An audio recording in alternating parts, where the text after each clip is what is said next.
CYC is a free channel, presents the Word of God for everyone. Your support will help us to continue the mission. Visit our website, cycnow.com. Even $1 will make a difference.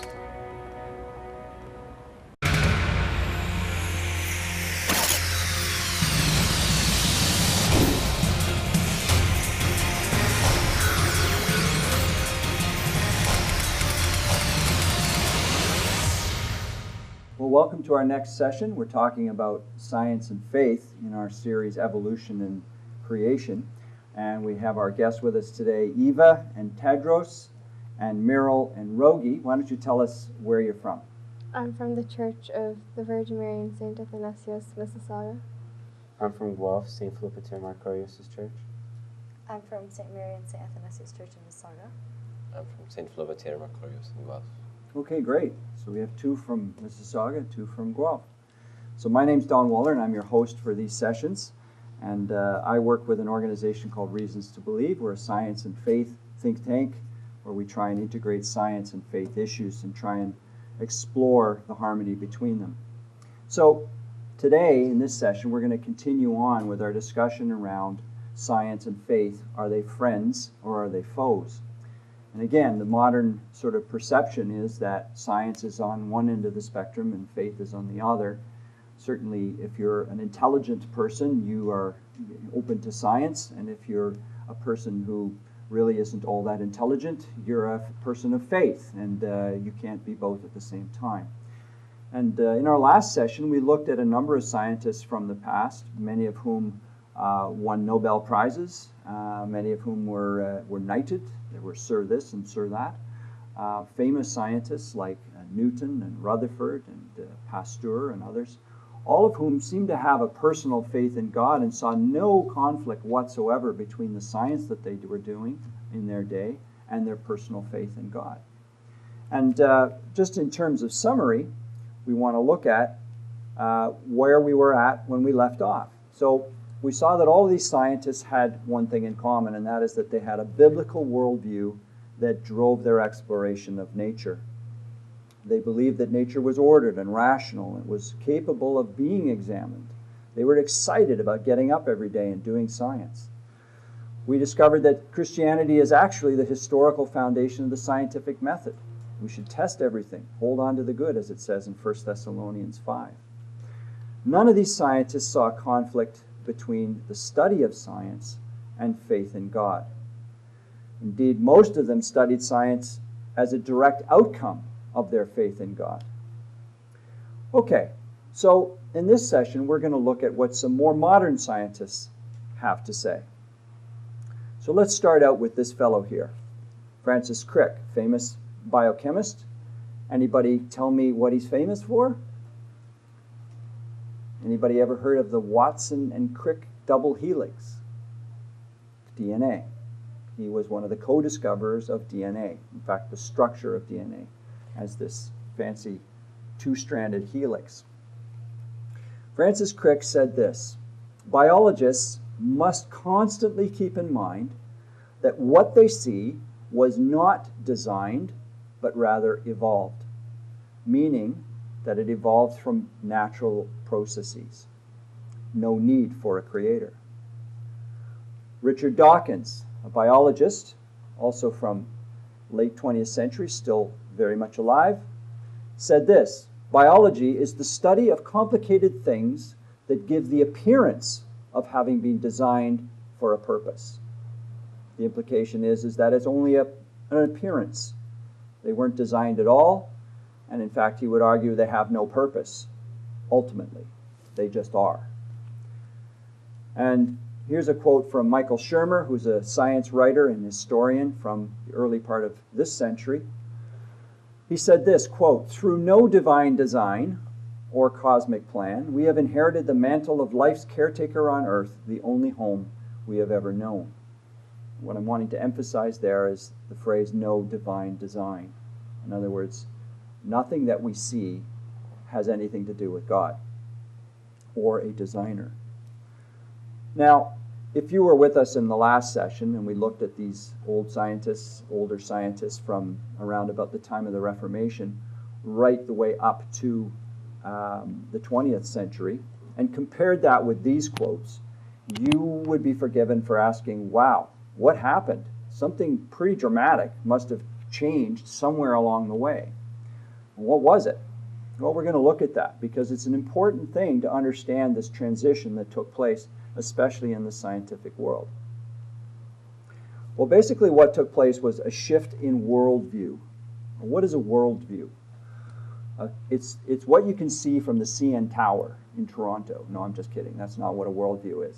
A worldview is the way we understand the world in which we see. We're talking about philosophy, science, everything all fitting together into this thing called a worldview. And everyone has one. And in that worldview, we have what are known as presuppositions, things that we come to the table with and that we believe before we even start talking about anything.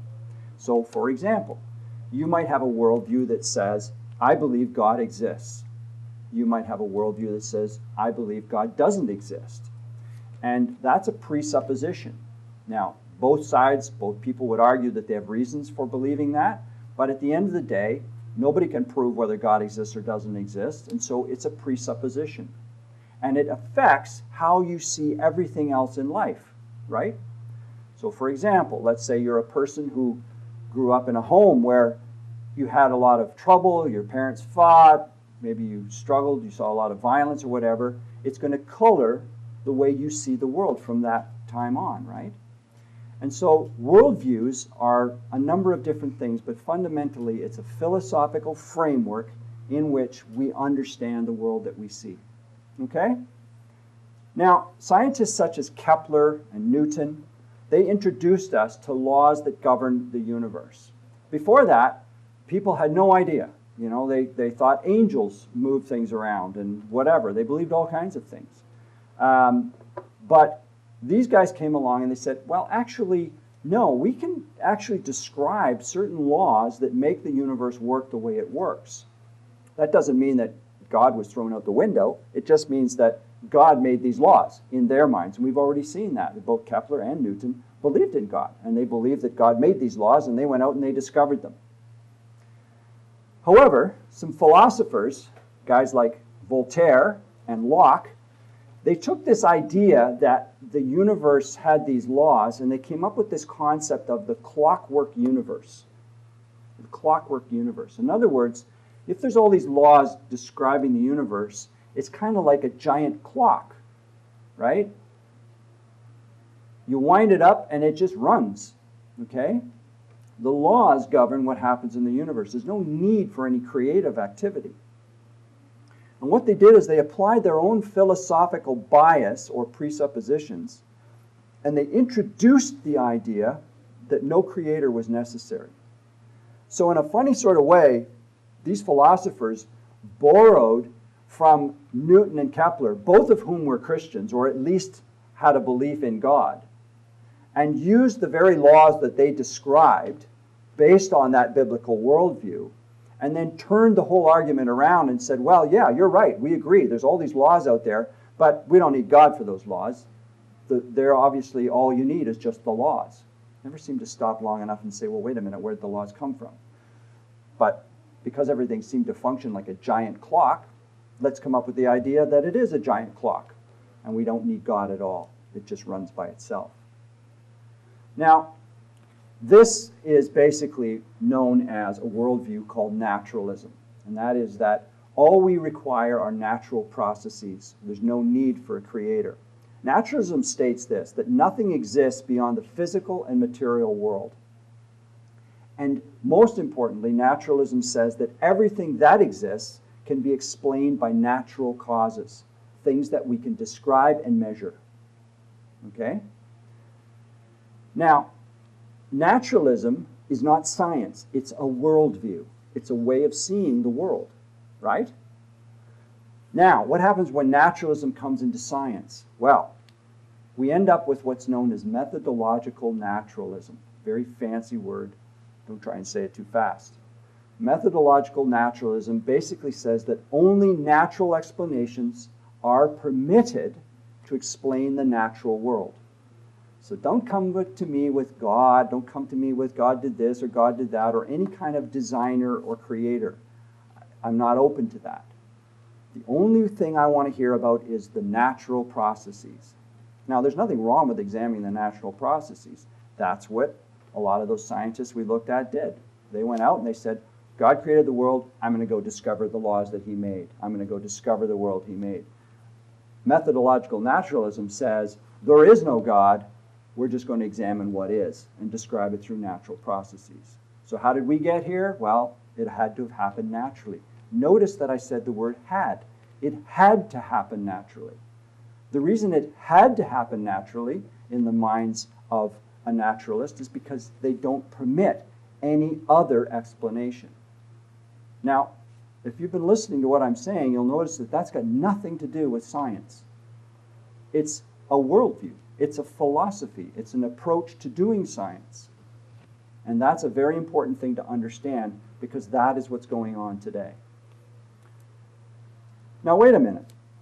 Let's just pause.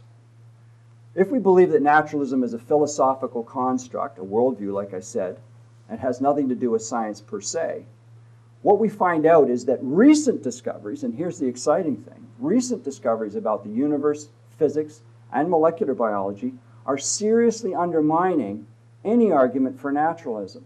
The more we find out about the universe, and we're going to talk about this in some future sessions, the more we find out that naturalism just can't explain it. It can't.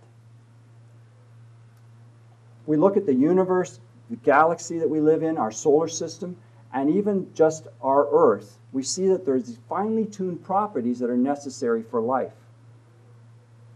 And recent discoveries about the genetic makeup of humans reveal certain control elements in our DNA and in our systems for coding of proteins that defy naturalistic causes. Okay?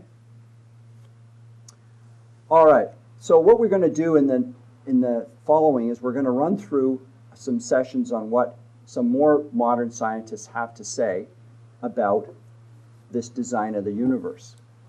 So we're going to talk about some physicists. Fred Hoyle, who's an astrophysicist, he said this. He only died in 2001. He said this: a common sense interpretation of the facts suggests that a super intellect has monkeyed with the physics as well as with chemistry and biology, and that there are no blind forces worth speaking about in nature.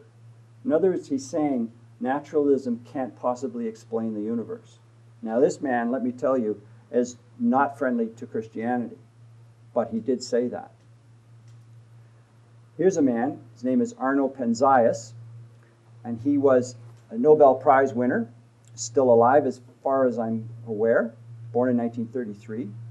And he said this: astronomy leads us to a unique event, a universe which was created out of nothing, one with the very delicate balance needed to provide exactly the conditions required to permit life, and one which has an underlying, one might say supernatural, plan. Paul Davies, another astrophysicist, born in 1946, said this: the evidence for design of the universe and of Earth for human life could rightly be described as overwhelming. And lastly, someone who is even more recent, more like my era, born in 1954, Larry Wall, famous computer programmer. He created the Perl programming language, which is the basis for the first foundational language of the internet, PHP. So you guys are on the internet all the time, I know.